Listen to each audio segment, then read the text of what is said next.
नमस्कार, भारत न्यूज 7 मध्ये आपलं सर्वांचं स्वागत।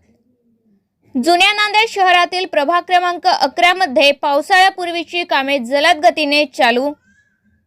नांदेड जुन्या शहरातील ममता कॉलनी, उबेद कॉलनी व अन्य भागातील महानगरपालिकेच्या आयुक्त महेश कुमार डोईफोडे यांच्या मार्गदर्शनाखाली उपायुक्त नितीन गाढवे, स्वच्छता सहाय्यक आयुक्त गुलाम मोहम्मद सादिक, क्षेत्रीय अधिकारी क्रमांक 5 रावण सोनसळे तसेच स्वच्छता निरीक्षक जिया उल्ला खान पावसाळ्यापूर्वी होणारी कामे मोठ्या प्रमाणात चालू करण्यात आली असून या भागातील नागरिकांनी समाधान व्यक्त केले आहे।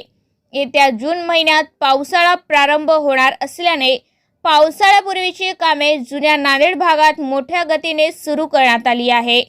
शहरातील नाल्या गटारे पावसाळ्यात तुडुंब भरून वाहतात, त्यामुळे पावसाळा लागण्यापूर्वीच कामे सुरळीत करण्यात येत आहे।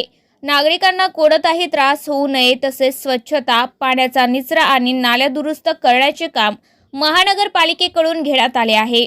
या कामात नाल्याचे सरळीकरण व दुरुस्तीकरण आणि रस्ते दुरुस्तीकरण चालू आहे।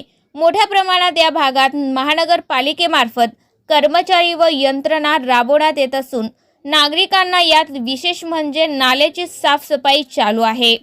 यासाठी या प्रभागाचे नगरसेवक मसूद खान, अहमद खान व सय्यद फरियोद्दीन रहीम खान आदी नगरसेवक यांच्याकडून ही कामे करून घेण्यात येत आहेत।